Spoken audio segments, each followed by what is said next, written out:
didn't think they played cricket in the States, but apparently they do. No, nor did I. Cricket's not my favourite game, I'm not going to lie. So you will want to eat this microphone. Okay. So literally as close as you can, because like I said, we have had a few little audio issues with it. But yeah, I didn't know they played cricket anywhere other than the main countries that you see on TV. America. Yeah, India, Pakistan. Yeah. So he's heading over there for how long? For 3 months, actually. Yeah. 3 months?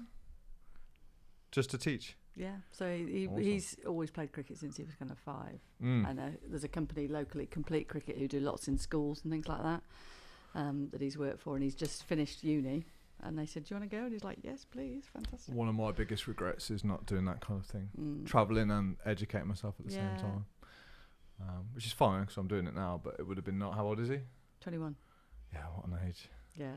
It's funny, isn't it? You just think, gosh, I'm like so excited. So my daughter's 18, my son's 21, and you just think, brilliant. You know, what a great time of your life, you know?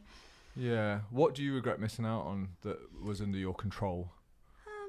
I don't have many regrets, really. I think probably just to do a few more, be a bit more carefree at that age. Yeah. Yeah, there's a lot to worry about. Life doesn't work out like that, does it? No. Sometimes? And I always wonder whether we're carefree now because of what we've learnt. Yeah. In the past, because all when you carry all the stress with you and anxiety, you carry baggage as you get older, don't you? Well, you carry that, but I think you let go. I don't know. I see different things happen. Yeah, some people. It's a weird balance, isn't it? I think so. I think it depends what journey you want to go on. So I think those who are invested in like self-development, or dare I say it, like the spiritual realm, start to let go of certain anxieties that they had. Like, I had way more anxieties when I was younger. Yeah, I've got less hang-ups. It's that thing that comes with age, isn't it? That actually you worry less about what people think. So Definitely. those kind of anxieties go, maybe. Yeah. What do you worry about more now then? I think you become, when you have kids, I think you become aware of your own mortality more, of time, of making sure I'm more worried about them than me. Yeah, I hear that a lot. But yeah. I don't have kids. No. Obviously, so I can't, but I can understand that. Yeah. That all your anxieties, from your own, perhaps well-being even, get, they're driven towards your kids. Yeah. I see it all the time. It's understandable, isn't it? Yeah. And you just want, it's funny, I'm kind of, if you've ever watched the film Strictly Ballroom, which is quite sad, but one of the kind of things in that is, a life lived in fear is a life half lived. Yeah. And that's what I say to my kids is, you might have to face your fears a bit and challenge yourself and make yourself do things. But I think if you try those things, actually, it's like for my daughter starting university now, everybody actually is scared because nobody knows anybody, but go out and just try and meet people, and actually, everybody's in the same boat. So do you actively encourage your kids to hunt fear down then and not necessarily make decisions based on fear?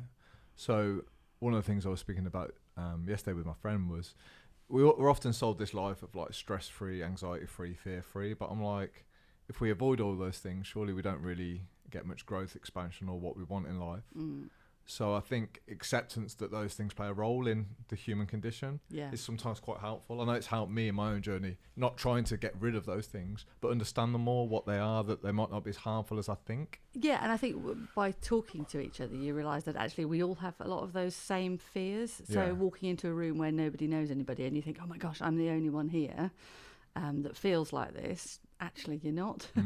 Most people are scared of different situations, but just some of us are better at hiding it than others. Yeah, and some of us are better at facing them as well. So it's not, like I say, it's not trying to get rid of those things. Because if the only way to get rid of those things, I guess, is to stay in your house, watch TV, make life comfortable. Yeah, and then, will you have regrets that you never did? Sure. You never tried things then, if you do that. Well, that's my experience. So let's take your son, for example, 21, going to America. I'm sure there's some fear and anxiety flying around. I said to him last night, how do you feel about it? And he said, well, yeah, I'm a bit anxious about it, but I want to do it. But what healthy way? Yeah. I think you can always change your mind. And I think it's saying to, it's like my daughter starting uni, whatever. You can say to him, you can come home, Sure. But if you've never tried, you'll never know. So give it a try. Give it a fair try. Know that actually probably the first couple of weeks you'll feel anxious. You might not like things. You may you know, find some people that you go, yeah, they're okay, but they're not, you know, we're not quite gelling, you know, they're not going to be my soulmates for life. But actually, you know, it takes time, you know, the best things, you know, you have to build up sometimes. But all of that is normal as well. You know, in a group, you might not have anyone that you connect with, but I think you need to place yourself in those positions to learn. So I love like what you've just said there, like, I'm a bit anxious, but because I think we could stop there and go, I'm anxious, so it's over. Yeah. And we could say, oh, your son has anxiety. Well, does he? Or is he just human and these things creep up in him because he wants to explore the world and live his life? Yeah. So, it concerns me that like we try and rid of anxiety. And I'm like, no, I think we welcome it to a certain extent because it's a sign that we're doing things that are making us uncomfortable, but we know are good for us. That's the key, isn't it? Yeah, it's kind of, and I think, I don't know, if you lose all anxiety, do you then become arrogant, or... arrogance maybe the wrong word, but just, you know, that everything's fine and, you know, it's all okay. And actually you're not really processing your feelings. Sure. That's a great point. Same as self-doubt. I was reading something on self-doubt the other day because, again, I've always wanted to be rid of self-doubt, super confident. But then I thought all of my education and my curiosity comes from not knowing. So if I didn't have self-doubt, I wouldn't go and do the work. And I wouldn't even be doing this podcast because it's through self-doubt. Like, I don't know the answers. No. So my curiosity drives me to learn. Yeah. So the reason I want to speak to you today is because I know I'm going to learn something. So I don't know how it feels to walk in your shoes and experience what you've experienced. Yeah. But there's part of me that wants to learn and see if I can take any nuggets from it about how I can apply to my life. How human nature's really interesting, though, isn't it? That's what I love. And I think. You know, I don't particularly like talking about myself. Obviously, I have to do it more often these days and things like that. But, you know, a two-way conversation about learning from each other is really interesting. I just find I like looking at the journey and thinking, okay, how did we all get to where we are, and how are we the people that we are today? You know, what are the things in everybody's lives that have shaped us, to be who we are today.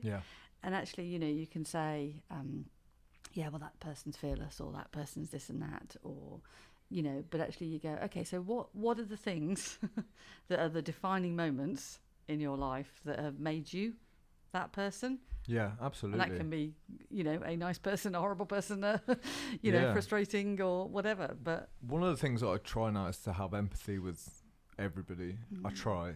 Because even some of the worst people, like, they're not, I know this sounds terrible to say, but they're not like traditionally bad people. They might have just done a terrible act. Yeah.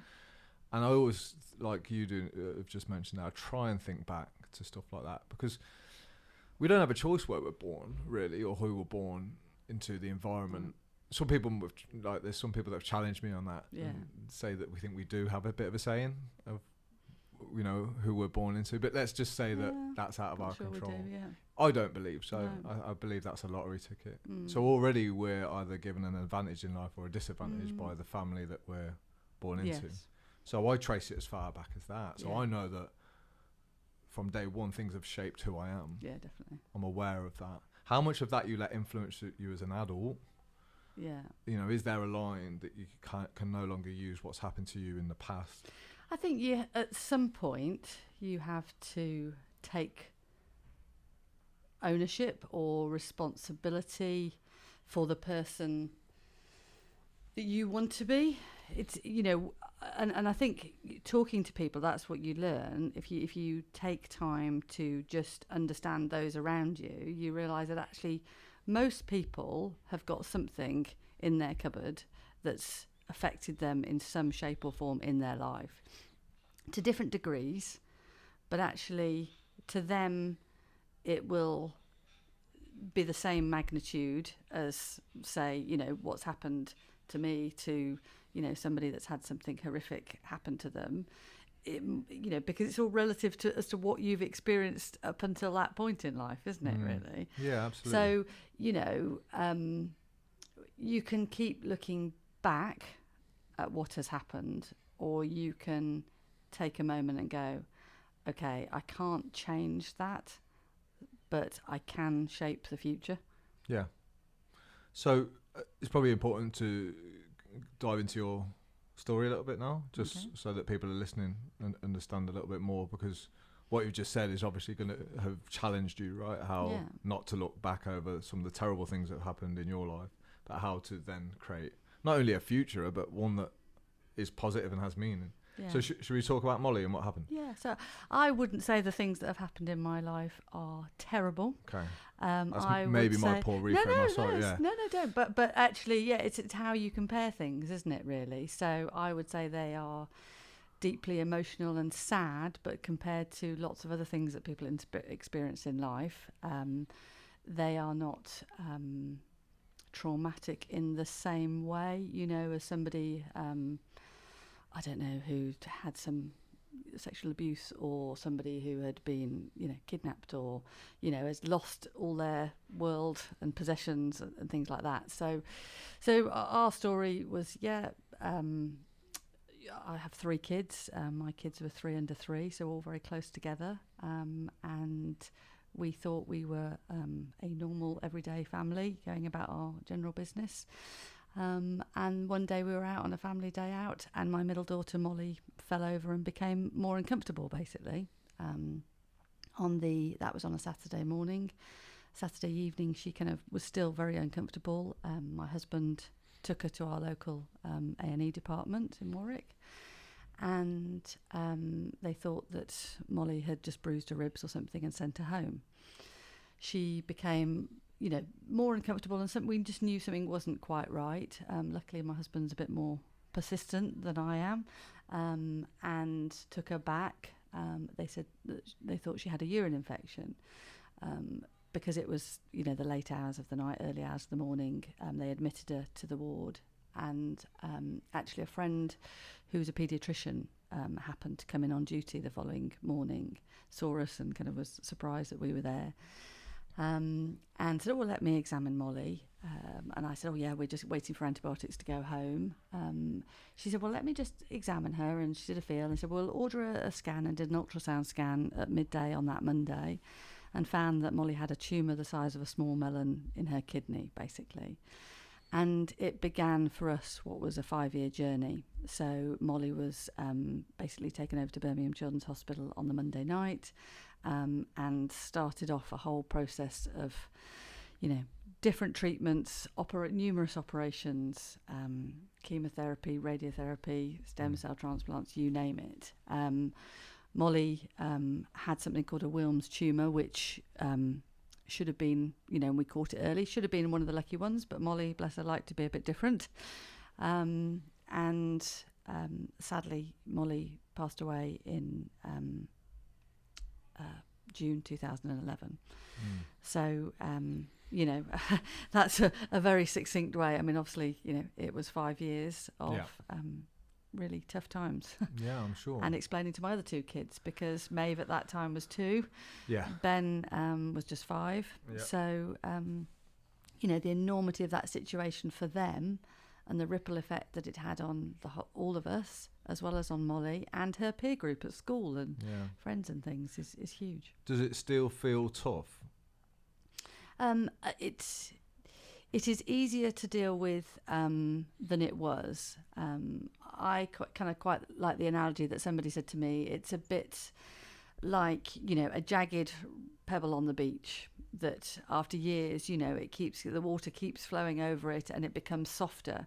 It's still as hard as it ever was, but it's a little bit softer around the edges. So I think, if you've had an experience like that, it'll always be a part of you, but it becomes more manageable, basically that grief, and dealing with it. But it's always there. Of course, yeah. Did you have any anger, frustration, like during those 5 years after? Like, were you ever, totally like, why has this happened to Molly, to us? Like, what have we done? I think you do have I would, be mad to say no, there weren't times that I felt angry. I think not that I recognise that now, probably with hindsight, probably than at the time. Sure, so I was frustrated, and things that, I think you were generally fine most of the time, but actually then there were odd things. It might be, that you didn't get service in a shop one day or something, and you're like, oh, can nobody help me, kind of thing. And it came out in odd little ways, maybe not in a more obvious anger way. But I think the why me thing, I think, and a lot of families are like this. You do think why me, but then you think, actually, I wouldn't wish this on anybody.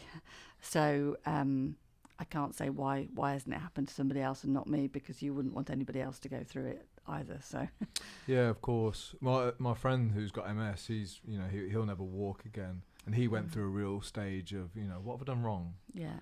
Have I done something? Yeah. And then with a bit of work, he realised that you can't really make deals with the universe. No. Because you think you can, like as a human, you think if I do the right things, if I'm a good person, then hopefully I'll get treated right. Yeah.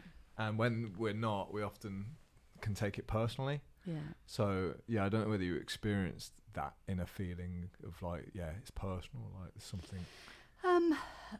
A little bit probably, but actually I think that I'm hugely lucky in life, and people think that's odd to say that, but I would say that I am very lucky.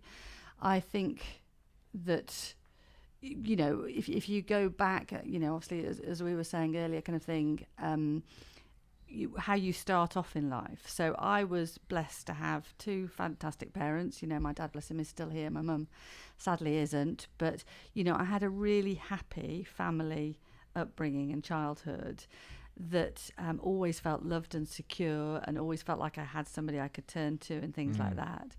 So I think that helped me in getting through things, because I had the tool set as such that I was given as a child in coping with things, maybe, or knowing that I wasn't alone, that I could speak to somebody and how to process things. That then, and various things kind of happened beforehand. So my mum died of a heart attack in the garden one day when I was 29. That happened with my mother-in-law. She had MS. She went into hospital for an operation, sadly had a massive stroke and didn't recover. I'd experienced death with two people that I would have expected to lose before me, but actually that kind of paved the way for me of understanding and helping me in coping with Molly's death. So I think those things, what happens beforehand, is what helped get me through those things. And like I say, I'd say, okay, we were lucky as a family, despite losing Molly. Actually, everything, I couldn't fault the care of the NHS that treated her, the community nursing team. We were lucky to be able to nurse Molly at home and things. So, I would say, and people might think it's a bit odd, but I would say Molly had a beautiful death, as much as it could be. So it's all those kind of things that I think help you to accept when something awful does happen, and then move forward, hopefully. Yeah. Do you ever consider yourself like an inspiration? No, because I thought that would be the answer. But like, I'm listening to you here thinking like, oh my God, I wish I could be more like that. Like, it's just phenomenal, because I instantly think of it as a tragedy. Instantly. I'm not at all zoned in on towards what good can come from it, how it can shape, how it can, possibly be anything but that. So when I hear you say that, I'm like, fuck.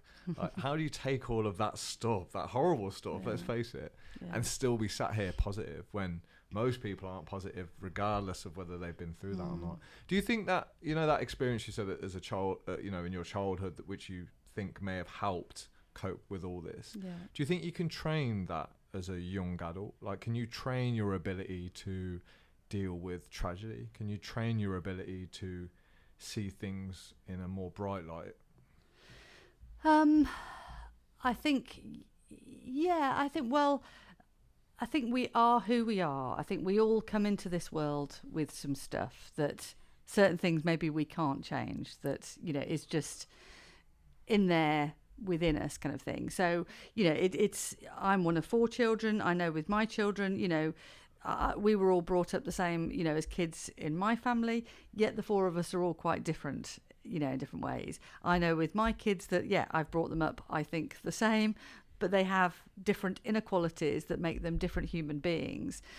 But there are certain things that I think I would say are probably reasonably tough with my kids in certain ways. So, at certain times, when it may be easy to go, actually, I don't want to do that, or, you know, I just can't face that, I would probably say to them, as my parents said to me, do you know what? Actually, you know, life is tough. It isn't easy sometimes. You just got to get on with it. And, you know, we can sit here feeling sorry for ourselves, but it's not going to help anything. You know, and we can laugh and scream and cry together, but we've still not facing those things. It's not necessarily going to help or make it easier. So, and it's interesting. We will all look at things differently. You know, I can remember, you know, my daughter saying after Molly had died, well, it's different for me. I've lost more than you because you've still got a daughter and Ben's still got a sister, but I haven't got a sister. And I'm trying to think, how on earth do you get that? You know, but actually, you know, you have to acknowledge her feelings. And that, yeah, she does feel she's lost more for whatever reason. So it's not that you don't talk about things, but saying, yeah, well, that might be it. But actually, you know, we're still here. You've got your brother. You know, we've got more than a lot of people have got. So let's embrace what we have got, not what we haven't got in life. So absolutely, yeah. I think this might be an impossible question to answer, but do you think there's a ratio or a certain amount of attention that needs to be on what's happened so that you can deal and process with it versus one eye on the future? Because I'm sure if you just push things down, and I understand that, let's crack on. Yeah. But do you think there's a danger that is suppressing what you're feeling, and that could come back? I certainly think it's a balance, yeah, because you can't. So I would still, you know, always have said to my kids, you know, I always said to them, look, you know, I didn't necessarily feel that they would always talk to me. I wasn't, you know, maybe the right person for them sometimes because I was grieving myself. And because I think kids don't want to worry. They know they'll upset you sometimes if they start talking about things, so they might hold their feelings back. So I think, I would say to them, look, you know, you may need to go and talk to somebody. Do you want to talk to somebody else? Now, they never chose to do that, but I think certainly, yes, you couldn't sweep it under the carpet and not talk about things. That wouldn't help. So it was a balance of doing both, really, of saying, okay, let's talk about it. Let's do that now. Let's, you know, find hopefully the time and the space to do that. But actually today we need to do this. So, we might delay things sometimes of talking about it, or sometimes if it was really acute, then, we'll talk about it now.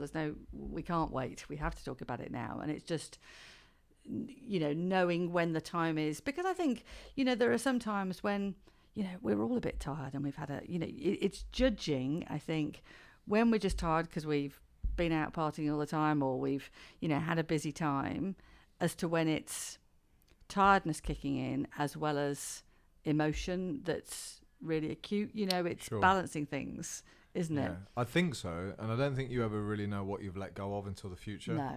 So I know now as an adult, there's things that I haven't processed from years ago, but I wouldn't have known at the time that I hadn't processed it. So it's come back to bite me in the ass. Yeah. Sometimes like 30 years later. Yeah. Do you know what I mean? And you can trace back and you can look at all your behaviours and some of the worst things you've done in your life, and you're like, yeah, maybe it's, you know, like you say, when you trace things back, maybe I didn't deal with that stuff. I think you never stop learning, do you? No, I haven't. No. People say to me, it's funny because obviously, you know, I do talk about my other kids, and often people will say to me, and how are your other two now, kind of thing. And I say, well, I think they're okay, but maybe ask me in 20 years' time, or ask them in 20 years' time, because none of us do know. And it's only as you get a bit older and maybe get to, you know, I'm 51 now, that I think I know myself a bit better than I did when I was 20 or 30, that I can maybe make a more informed view of myself, of the good and the bad.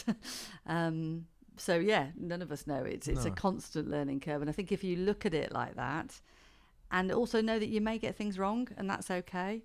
And, you know, as parents, to say to our kids, you know, I said to my kids, you know, I might not have it right, but it's about intent, so of wanting to try and do the right thing. Sure. And I think the thing that I took from my parents that I've tried to do with my kids is just making sure that I'm always there. So whatever it may be, that actually when we do have those moments of weakness, that you know there's somebody holding your hand. Yeah, that which I think is invaluable. Sure, absolutely. These inner values that you spoke of, that you think might, that you're born with these characteristics, say, or values. What are they in you? So what are the things that are just you? Like, and no matter what you do or, the path you go down, that's with you, that's staying. So what good and bad is in there that is, in essence, you?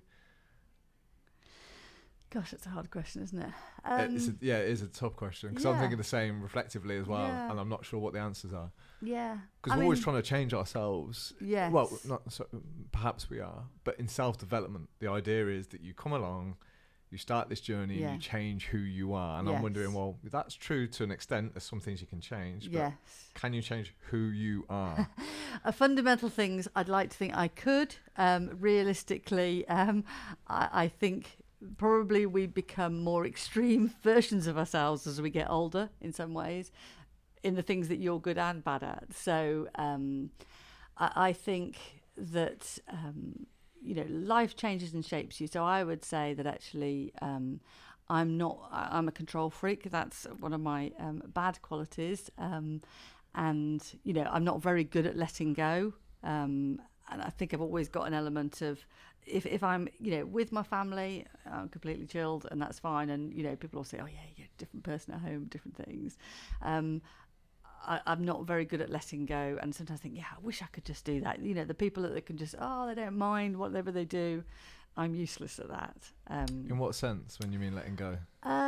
Just making a fool of myself, or, just being a bit wild or spontaneous, that I'm just not good at that. I'm, oh gosh, yes. Or, got to make sure everything's just right. Okay. Are there examples though where you have been spontaneous? Because I'm sure they exist, right?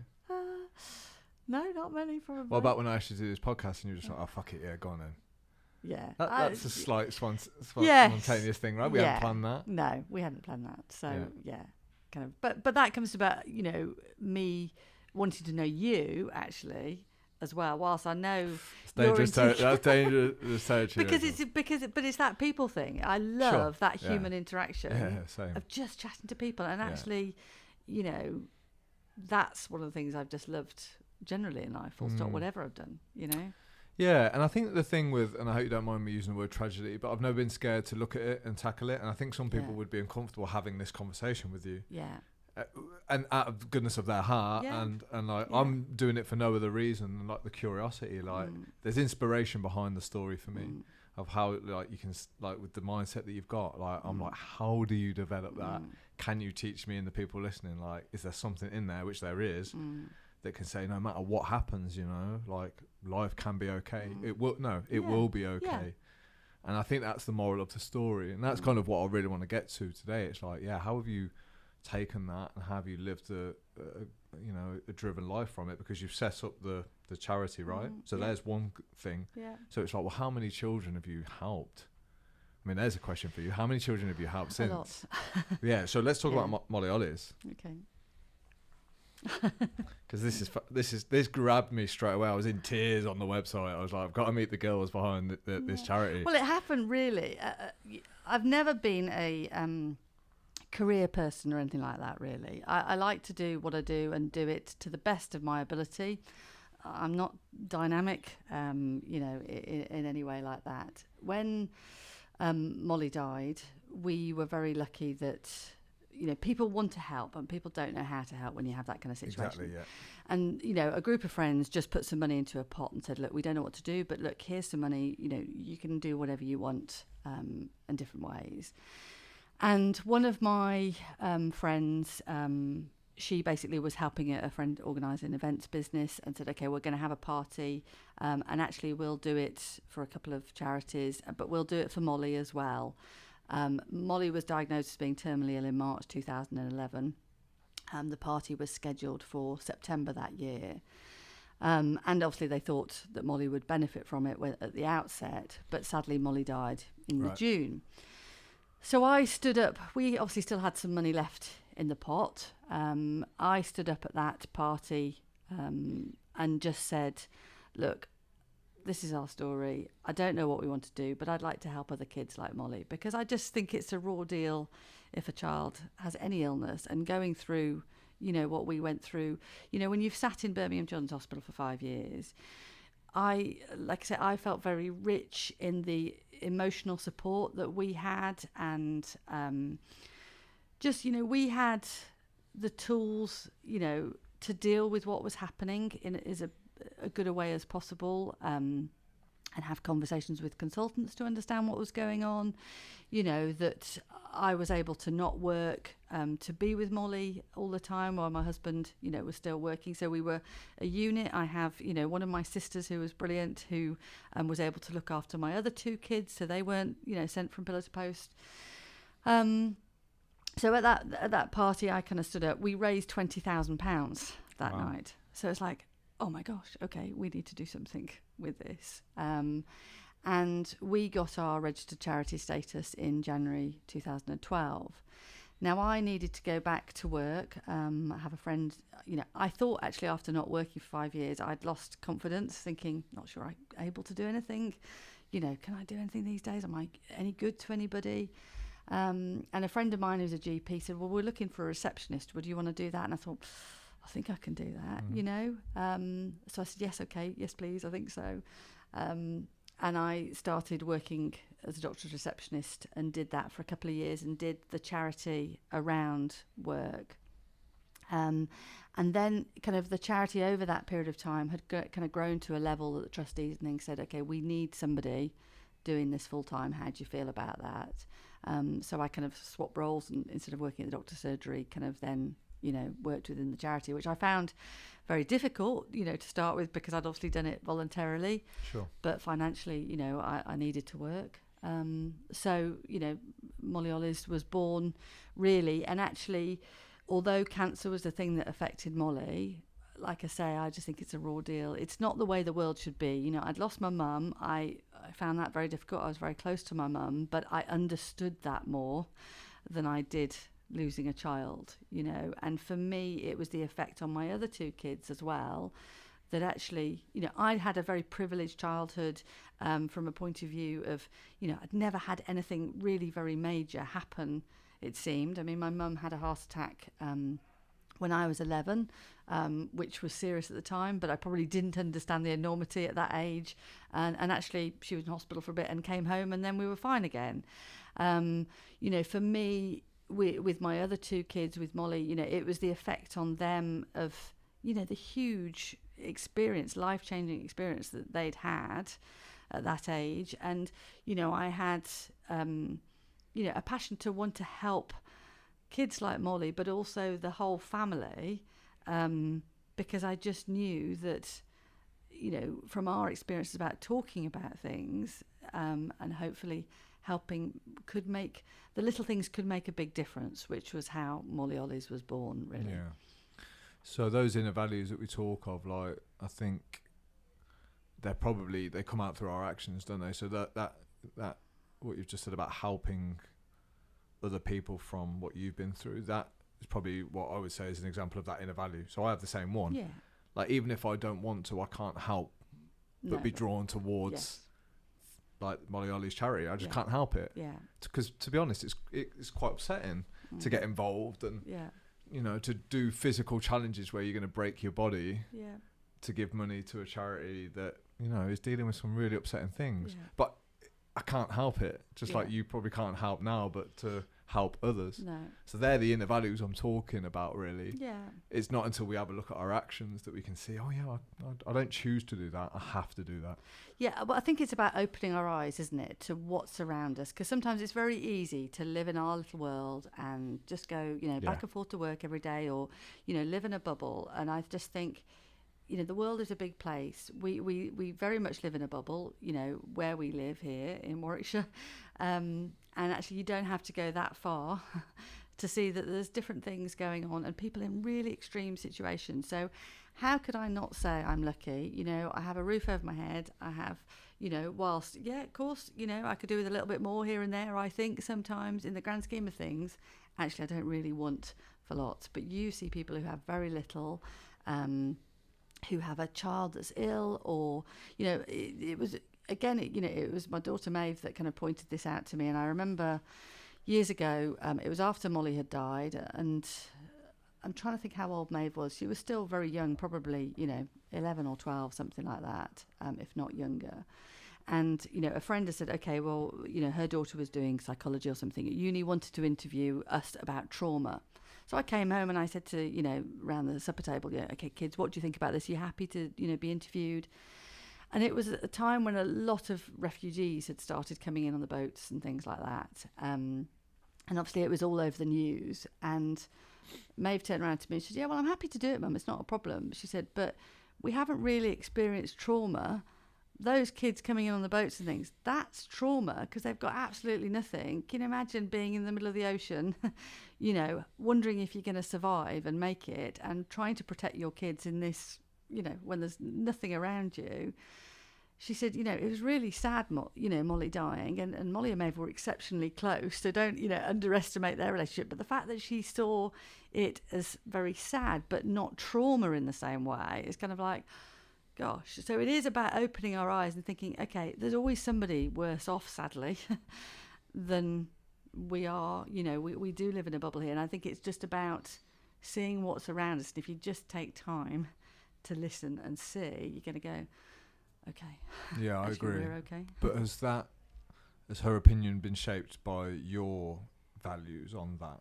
So your ability to think so beautifully like that, is that what we're talking about? Like, because you brought your kids up in that environment, they will also look for situations where they're lucky and other people aren't. Hopefully, yes. Yeah. And I think that it's, I would say, I'm not rose tinted. Actually, I'm very black and white, but I think I'm very realistic about things. In that, I just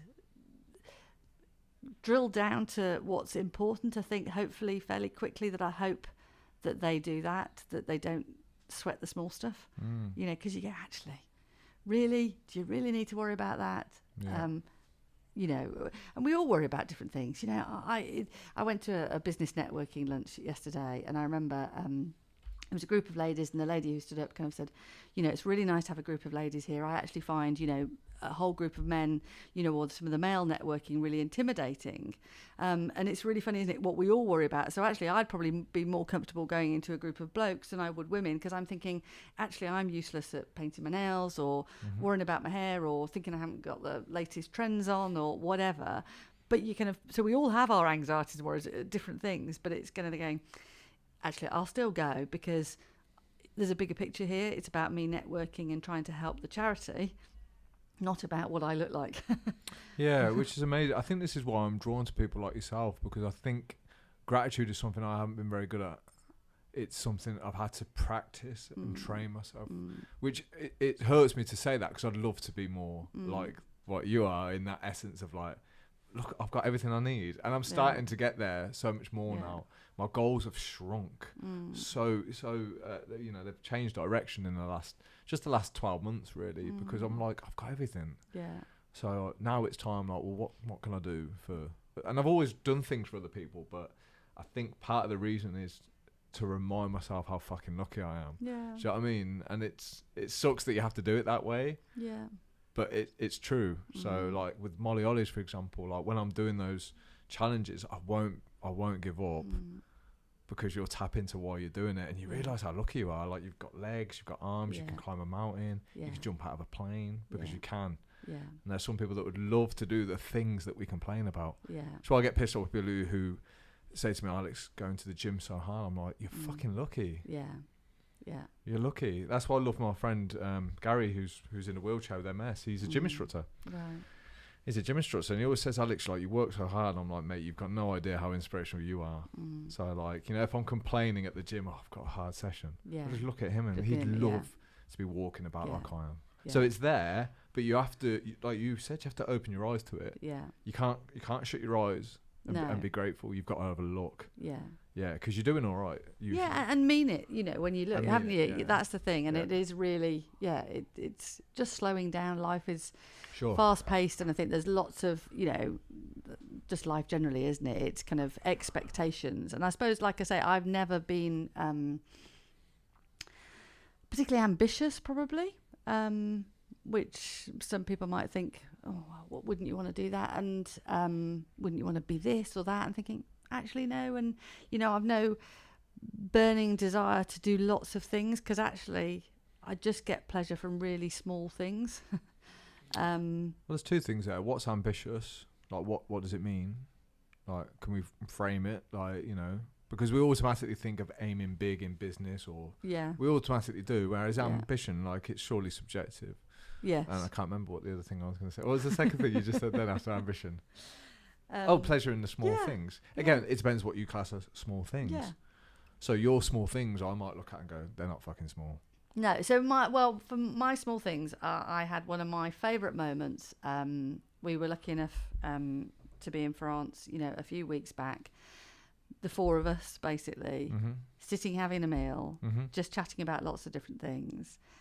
And actually, I said, this is my happiest time of just the four of us being here together. And that interaction, now the kids are older, of just, a more kind of even conversation and just real pleasure from what they're doing. But that's fed by gratitude. So it's not small. Yeah. It's not small, is it? No. Because there's millions, billions of people that would love that moment. Yes. So this is what I mean. When we reframe things properly, like that's not a small moment. That's epic. Yeah. That's what some people dream of. Yes. I have to remind myself of this every day, that like some people will never get this lovely, healthy meal that I'm about to eat. No. Never, not once. No. So I have no right to complain that I have to eat vegetables and I can't eat pizza. I just have no fucking right. And I do, by the way. I trip up. But I have to pull myself back into alignment and go, I think, don't get me wrong. I think we always, like I say, probably there's a bit of us that always will want more. And gosh, I certainly, Well, you're human, right? Yes. We're driven. And let's face it, our Western culture and society is driven for more. Yeah. So advertisements that you see, social media, it's all about the latest clothes, the latest things. Yes. So it's hard not to get wrapped up on that. Yeah. And it's hard not to be deemed a failure if you don't pursue those things. Yeah. So my mentor, Jeff Thompson, he's a great man, but he turned up to one of our sessions in this clapped out old car. And I instantly thought, I can't be doing very well. Yeah. But he was like, he's mortgage free now and he loves his life, because what he does now isn't determined on how much money he earns. No. He gets up every day. Yeah. And he's got everything that he needs. Yes. So he gets to decide, what do I want to do? Yeah. Not what do I need to do to earn money or pay for my car lease or pay for the big mortgage. He's like, what do I want to do? Yes. I thought, what? That's ambition. Yes. Isn't it? That's ambition. That's good planning and, and courage. Yeah, actually, courage. Because you do have to, resist those kind of material things in some ways. And I think especially, like you say, the area that we live in of, so where do you live, or what car do you drive, or whatever. And I think that comes with age as well, that you kind of stop worrying about those things, thinking, actually, let me just think a moment about what I do care about. And I was guilty of those things, years ago, thinking, I want the latest car, or think I've got a new car or this and that, but actually I really don't, I'm not sure there's any other path. I don't know many people that have just been born with that attitude of material items don't make me happy. Like, I think we have to experience them, chase them, taste them. And there's all, I'm reading... And lose them, Sure. We've had times when, things haven't gone as we wanted, and actually it's been really scary, thinking... It has. And that probably, was a really good lesson for me, because actually it made me see that, it may seem superficially like, we've got this and that, but actually, I'm worrying about where the next penny's going to come from or something. Yeah, absolutely. But some of the things I've lost, or some of the biggest fears that I've had, I think once you live them, they're not as scary. No. So I had to sell my car to pay a tax bill when I was 28 because my business folded, basically. And behind it all, it's not... Losing your car isn't that painful. No. Like, I think what it represents perhaps hurts you. Pride, ego, and all that. I'm having to sell my new Land Rover. All that bullshit that goes through your head, and you do get past that. Yeah.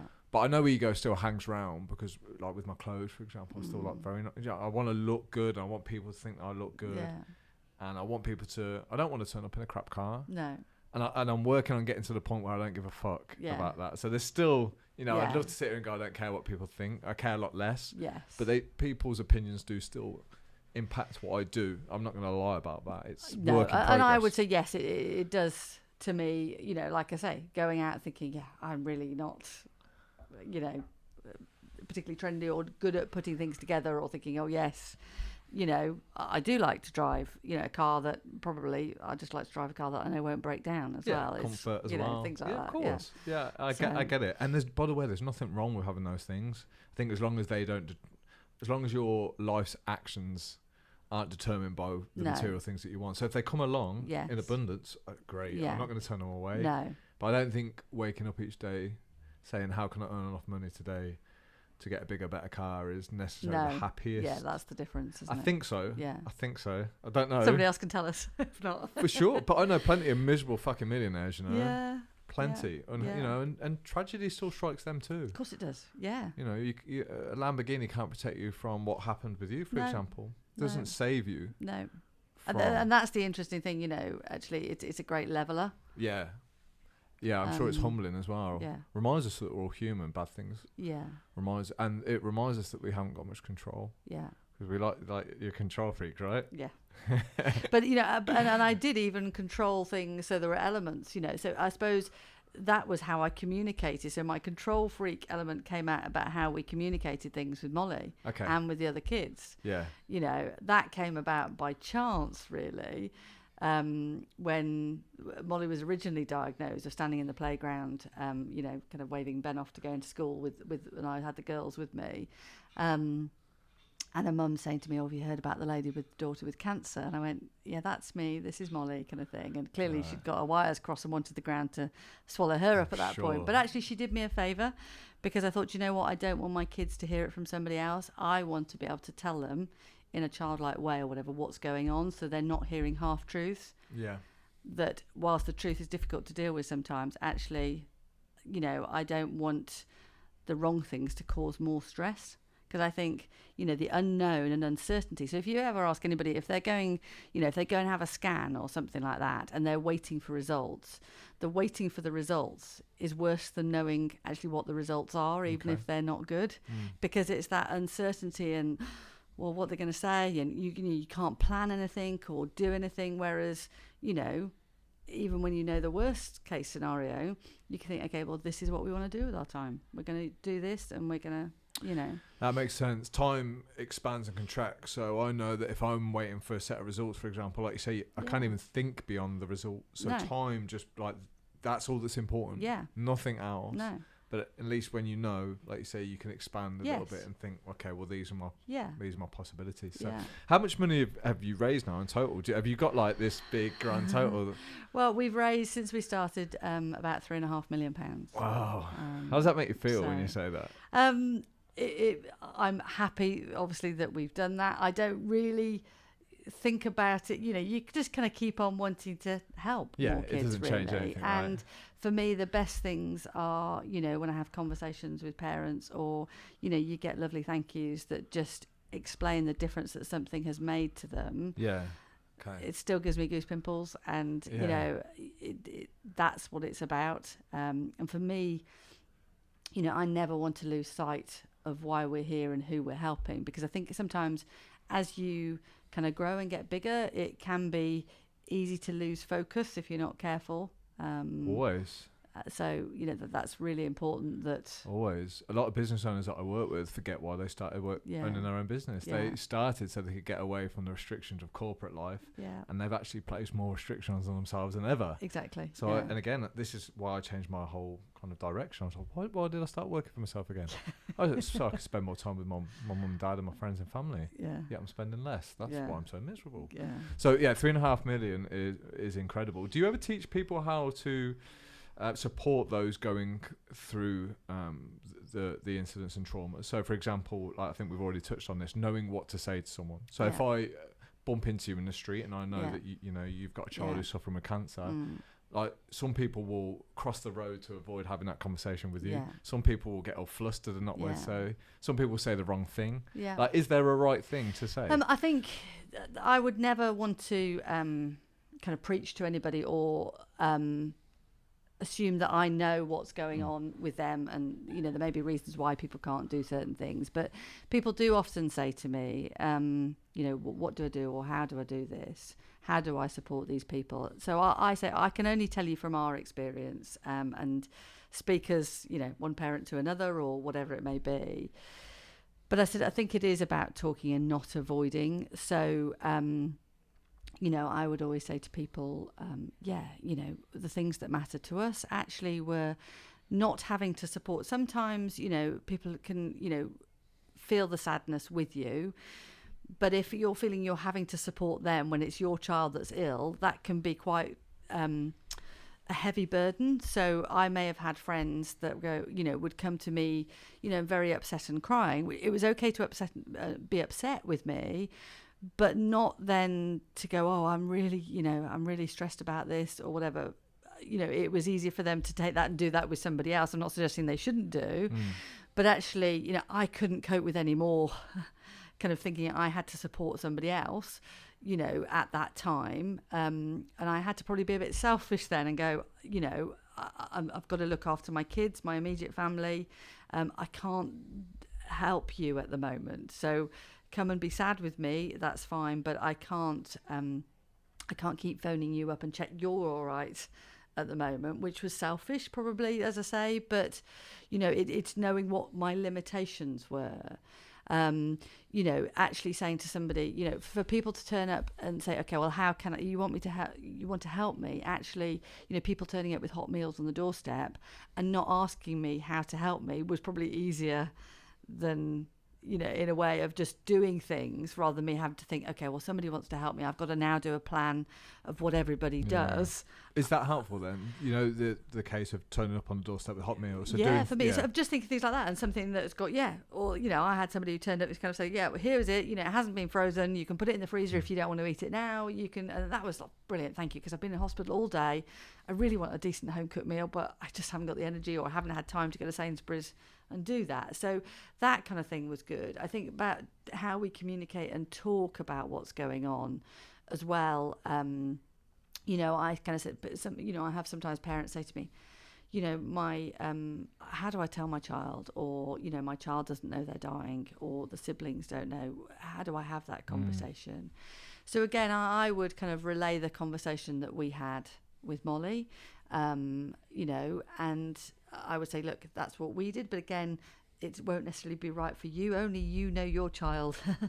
But I would say to you, you know, say to your child, you know, that they can ask you anything that they want to, and then they'll find the level that's right for them. So it's just about saying to them, it's okay to talk, and we might sit and cry together, you know, because it's sad. It's not nice what you're going through, but let's, you know, I'm here if you want to talk about it. And so it's about finding the level that's right for us all as individuals. And just because I did it one way, it doesn't mean that's right for everybody. No, I think it helps that you've walked that path, though. So I don't even think about these things like, oh shit, cooking a meal might be a tremendously difficult task. Doing the washing, taking the other kids to school. Yeah. None of those things enter my mind. I just think about the incident, you know. Yeah. So for you to have that experience, to know how helpful it might be for some of those what we would consider smaller tasks to be taken care of. One of my friends, he had his wife gave birth to their child who died. It was pretty much a stillbirth. Right. He said the most helpful thing anyone ever said to him was, they come over, shook his hand and said, you will have the strength to get through this, and we just want you to know that we're in your corner. Yeah. That was it. Yeah. And he said, I don't know why, but that was just what I needed to hear. Yeah. It wasn't like things will be okay. No. It wasn't, you know, whatever you need, please let us know. It was just like, we're in your corner. Yeah. That's it. Yeah. And he said for some reason that helped him. Struck a chord. Yeah. Because he had a similar situation with a friend, and he really regretted not reaching out to that friend and saying something similar. Yeah. And I think we you know, you do learn. And I think, if I look back in my life at, you know, I remember, you know, there was a girl I was at school with who, you know, subsequently I've kind of found out, you know, she lost a parent, you know, quite early on, and a sibling that I wasn't aware of really. And I feel guilty about that now in a way, thinking, gosh, actually, I was completely unaware and, you know, didn't do anything to support. And of course, you know, I probably thought she was a bit odd at school, if I'm honest. But thinking, gosh, I understand that now. And actually, you know, going back and thinking back, you know, so we never all get it right. And just because now I feel better placed to have some of those conversations or more able doesn't mean I didn't get it right beforehand. Of So I course, think, if people find themselves in that situation thinking, gosh, I don't know what to do, try and find that person that that maybe has had some experience, that maybe could guide you or steer you. And I always say to people, even if you go up to say somebody and say, look, I don't know what to say to you, I find it really difficult, but I want you to know that I'm thinking of you, and if I can help and support you, I'll do my best. I might not get it right, but I want to try. Yeah, I think that's amazing. Then I think that's okay to say that, Sure. because we It's if you've honest. never been there, you don't know. But it's not ignoring it. Yeah, a lot of good conversation stems from courage, Yeah. Do you know what I mean? Because that would take courage to go up to someone and say, I don't know how to help you, but... Yeah. Do you know what I mean? I think just because you get that... it's a bit like the anxiety topic that we started off on. Like, if you avoid that always and then dodge the conversations, you never really have meaningful connections. No. Because they're not always easy. That's why they're meaningful. Yeah. And this is how I started to attach a lot of things to anxieties and fears. I was like, well, if they weren't meaningful, they wouldn't come with... So one of my biggest fears is having a child. I haven't even got children, but one of my biggest fears is having a child and having the same experience happen. Do you know what I mean? It's already a fear. Yeah. But it just means that the child would be so loved that would be the fear. Yeah. And you're aware of it, you see. So actually, by the very fact that you're aware of wanting to be, have a different experience or whatever for your child, I think actually you learn from those things. And it's... I think we don't talk to kids sometimes enough, or we don't give them enough credit. So actually, it's talking to them in a different way than you do an adult. But actually, kids are really wise a lot of the time. Super wise. And it's learning how to kind of deal with that, and it's enabling them to speak and to express those feelings. That okay, they're learning, how that emotion makes them feel or whatever, but it's giving them the opportunity to do that. Yeah. That I think that they can cope with actually quite a lot. But there's not much education on emotions, especially, I don't know whether it's different for girls, but for boys especially. And I don't know whether this is just a generational thing, because men don't know their emotions well either, whether we can teach our younger boys them. I think women are more in tune, perhaps. I don't know whether you agree on that, but I think they are. Yeah, I think that. Well, I think it's always been more acceptable that women talk about their feelings, hasn't it, than men do. Yeah, I agree with that. It's definitely not something we sit round the table at a pub having beer talking about emotions. No. Or at least we never used to. It's getting better, hopefully. Yeah. It is, but statistics still got a long way to go. Are going in the opposite direction. Right. So there's something going wrong somewhere, because I don't think it's ever been spoken about as much, mental health. Do you? It's a big topic now. There's a lot of charities raising good money, loads of support lines, and I'm like, well, why are things not improving? Or would they be 10 times worse perhaps if we didn't have these structures in place? It's hard, isn't it? It's also I'm not sure,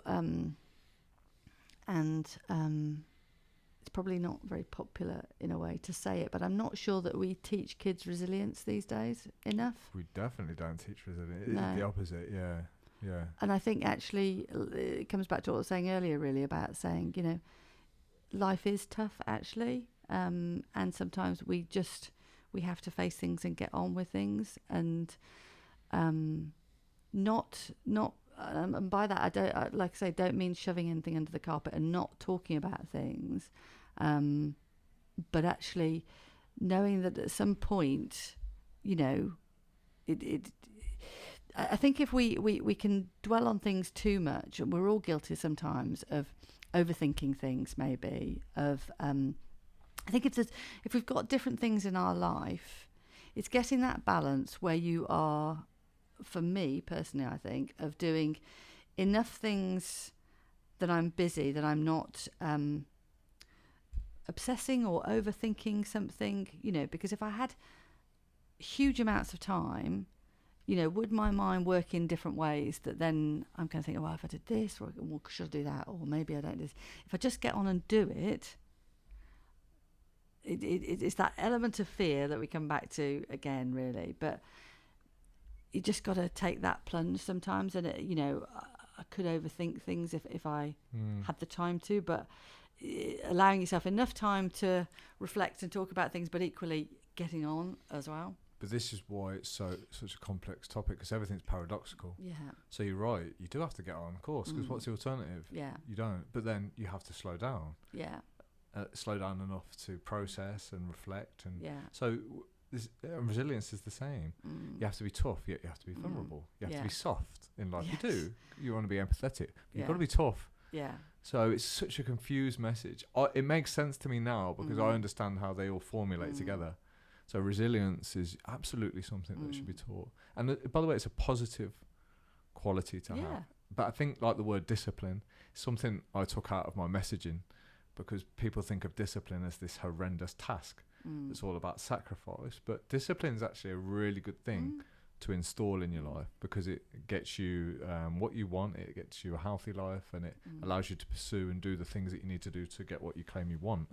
So it's very healthy, but it would be nice to be taught these things at a younger age. So I never knew, for example, that jealousy was a form of anger and a form of fear. So I never computed that I would only get jealous of someone that I really cared about. And when I say jealous, I don't mean, oh, that person's got a bigger car. I mean, this is my girlfriend, and please, like, stay safe, stay next to me, never leave me, never abandon me.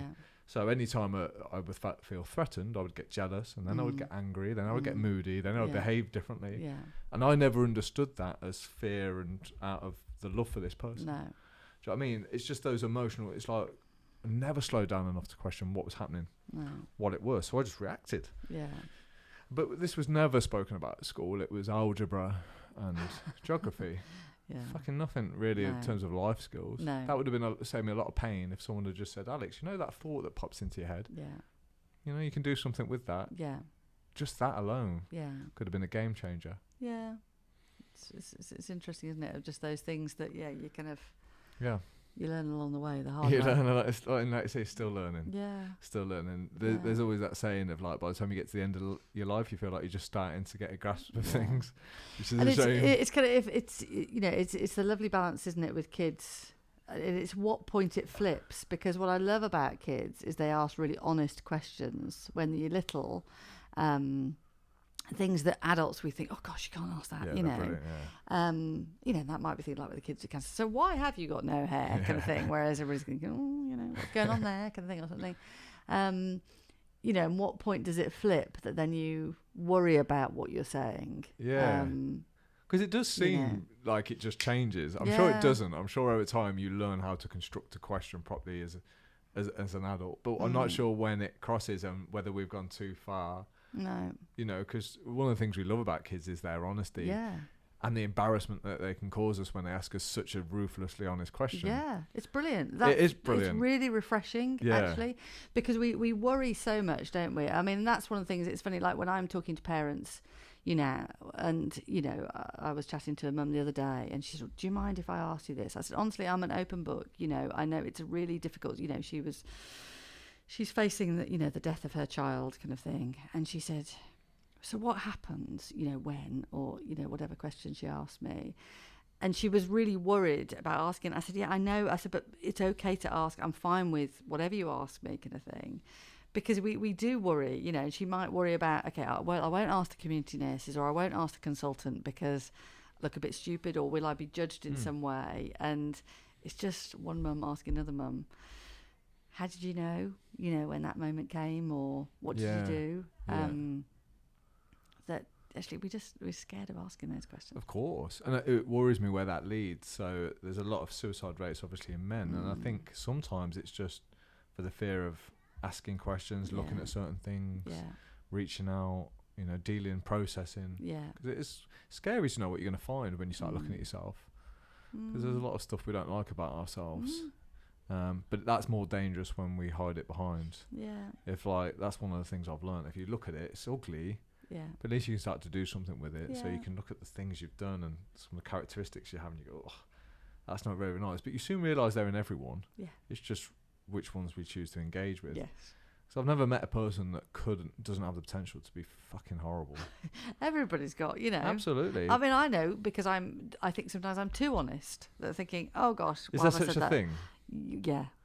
Is there? Is that the courage to be disliked though as well? Well, it's knowing sometimes. I mean, I think I realise that I've done it, but sometimes, I'll say things that I think, oh, that person wasn't ready for that information. While they may not hate me for it, but I'm thinking, I can't not say something sometimes if, it's a thing of, what do you think? And you're thinking, actually, well, that's different. Do you mean, asked. yeah. And you think, actually, did you really mean, but people say that sometimes, but aren't ready to hear it, or who says I'm any better than anybody else to say that. My as well, rule on this is, like, let's just say I throw out an opinion to you and you haven't asked for it. Like, you could turn around and go, Alex, go fuck yourself. I never asked, right? Yeah. But if you say, Alex, like, what do you think about this? Like, I think it would be doing you a disservice not to tell you the truth. Yeah.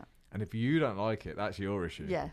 Not mine, because you asked me. And you're right, though. Yeah. 90% of people would not like the honest. No. So we become bullshitters. Yeah. To keep everyone else happy. Yes. But if you think the damage of that as a society, then we all become bullshitters. Yeah. And then nothing's true. No.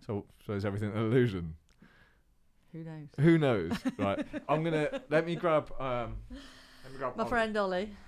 Just a small one for now. I think it's important that we have a look at Olly's. Lovely Olly. Yeah, so this is really cool because this is something the kids who are experiencing life-threatening cancer will be given, right? So the money, do you want to explain where all of that great money that you've raised, where it all goes? Where it all goes and how it helps the kids. So basically, the largest group, so obviously we help children 0 to 18 with any life-threatening illness. The largest group of kids that we help, because the illness that affects the majority is kids with cancer, obviously in various different forms.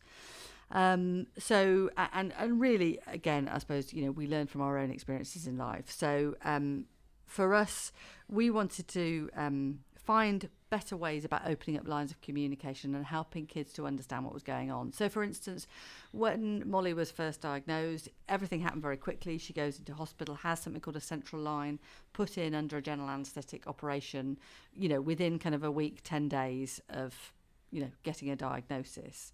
So very quickly everything happens. Now, a central line or a Hickman line, which is what this little line here has got, is, this is what this represents. These pipes is basically kind of a set of plastic pipes, for want of a better word, that go into one of the main veins, and they've got kind of two ends to them that a syringe is screwed onto the bottom of them. You can use them for feeding things like chemotherapy through, antibiotics, taking blood samples from. It stops children having to have needles and things all the time, so medicines can be administered quickly. But just because, they'll have them during the course of the treatment, so they could be there for a year or more. Because they're going into one of the main veins, it's really important that they're kept super clean. They're just weird when you wake up after an operation, you've got these plastic pipes hanging out your chest. So Olly's got the pipes hanging out of his chest. He's also got, this one's got the orange mane, but he has, a detachable mane. So the mane comes off basically to represent, hair loss for kids that have cancer treatment. We've done, so he normally comes with a brown mane. We've done kind of 4 different coloured manes just to represent when your hair does grow back, it can grow back differently. Cool. So Molly was kind of fine blonde hair. When it grew back, it was darker and curlier. So we've done this. We've also done a set of books that look and feel like any other kid's storybook. And we donate these to hospitals across the country to help kids understand treatment. So place specialists and nurses give them out to the kids in the hospital. So the book might explain the process that they're going through. Yeah. So there's basically the 6 books. So start at point of diagnosis. Right. So there's one about, that starting of treatment, going to hospital for the first time, all that kind of thing. Book 2 is about chemotherapy and, all the feelings associated with that and hair loss and stuff. Book 3, is for the majority of kids that will get better, but it's how you go back to a new normal where actually, everything is very different in your life than it was before. Sure. Book 4 is for siblings, because, they get a really hard time and all the different emotions that they feel. They may be worried that they're going to get cancer. They may feel guilty because they don't want to go back to the hospital again, which is pretty boring for them. They want to go to a sports club or something like that instead.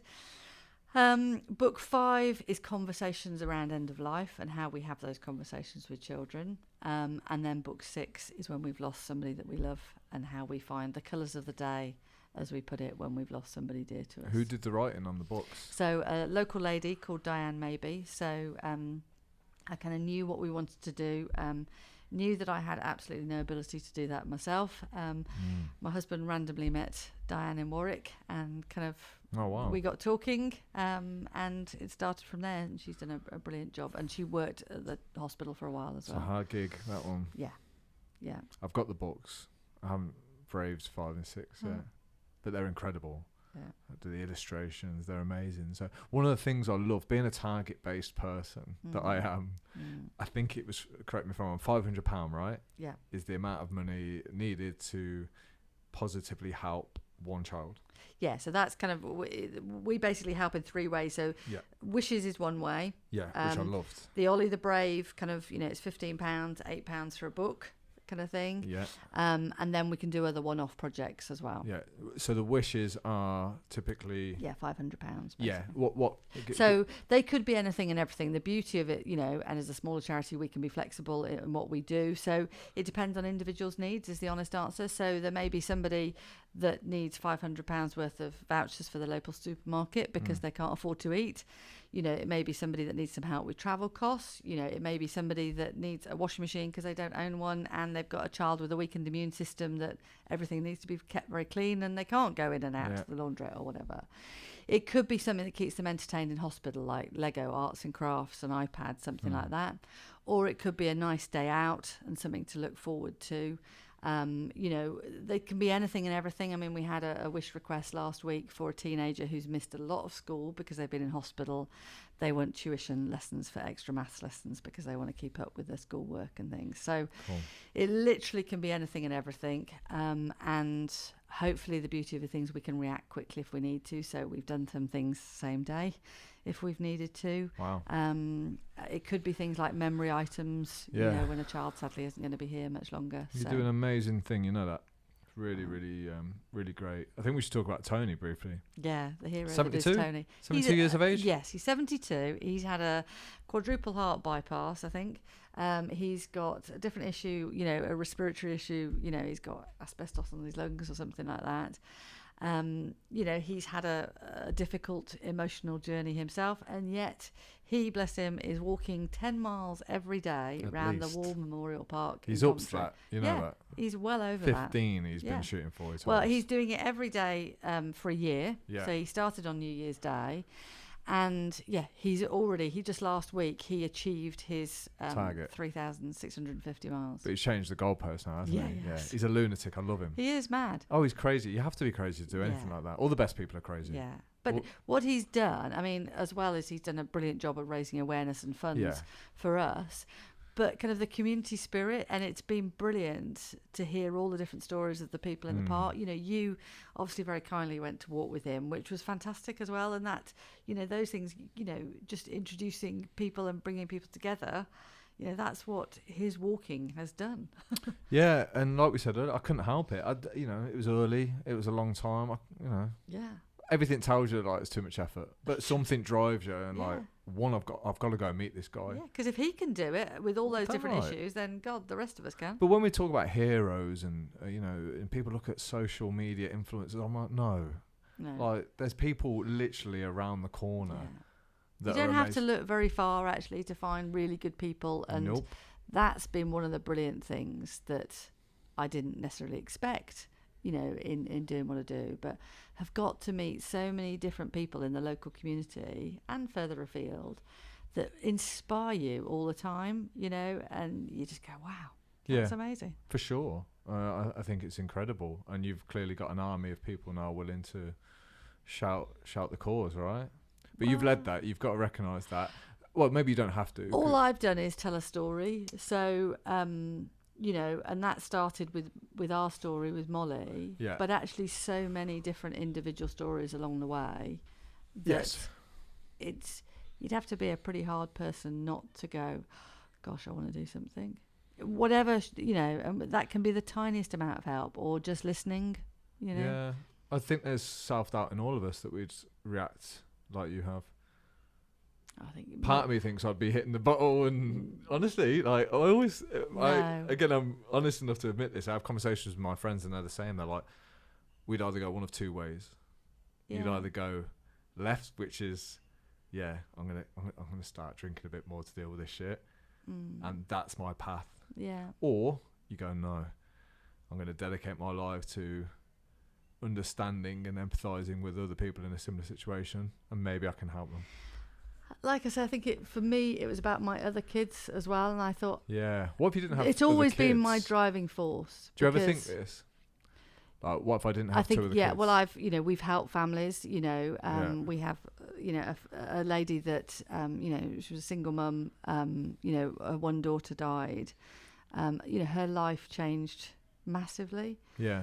For me, actually, I was, helping less children, but I was still doing, the normal things that a mum does. And with my other kids, for that lady, her life changed completely, that you just go, gosh, yeah, you really have to rebuild massively, and everything that you've known suddenly. So all those friends maybe that used to come around, and you just all the things that you got involved with that you do with kids, that's gone, so that's, yeah, you lose a lot. She's amazing, she's incredible, because so like I say, it's always there's always somebody worse off than you. So to see how she has kind of gone forward, and bless her, I mean, she did our cycle ride for us. She was, her daughter was one of the first kids that we helped really, many years ago. But she inspires me, because I go, wow, I understand. Brilliant. Yeah, I get it. I think this is the real danger of pinning everything on one thing. Yeah. And I don't mean one thing. What I mean by that is, sometimes I hear guys say, like, I'll be really happy when I find someone in my life that makes me happy. So like when I get a partner. Yeah. And I'm like, that's a dangerous game to play, because when you get what you want, sometimes you suffocate it, because that's the thing that you've put on the line to make you happy. Or if you ever lose it and you've based everything on that. So why it's important in relationships to still have your own friends and life outside of that. And I can understand, and this isn't a criticism, when you have children, like your entire, especially if you've got one child, and who knows, maybe you've wanted a child since you were a baby, because some girls do, don't they, from a very young age.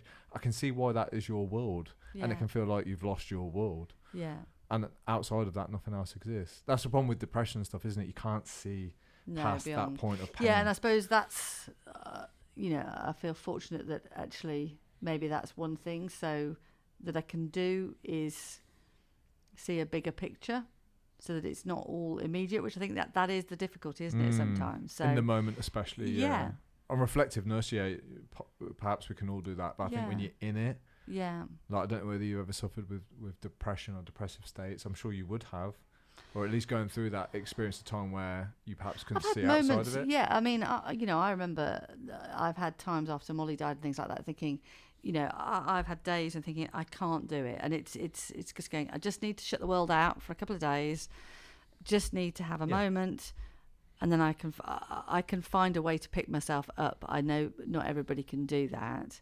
but I think everybody has some moments in their life when they kind of, it's a scary place. Sure. And I think to have a meaningful life, though, I think you have to accept that they come with that meaning. Because if you don't experience those moments, it's perhaps because you haven't got things in your life that are meaningful. It's part of the deal. If you love people, you're going to suffer, right? It's a hard lesson, man. It's hard. Well, that was what the Queen said, wasn't it? I don't know. I'm terrible. I didn't.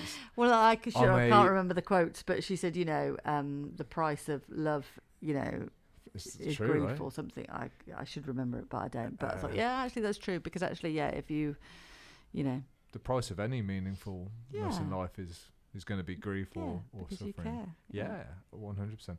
I was guilty. I didn't see any of the Queen stuff, and that's, I do like the Queen. But you I don't don't have to watch feel the guilty. news. No, I just don't watch the news. I don't read newspapers. No. So I'm like this. You're allowed ostrich to. Yeah, it is. But for small talk and current trends, I'm terrible.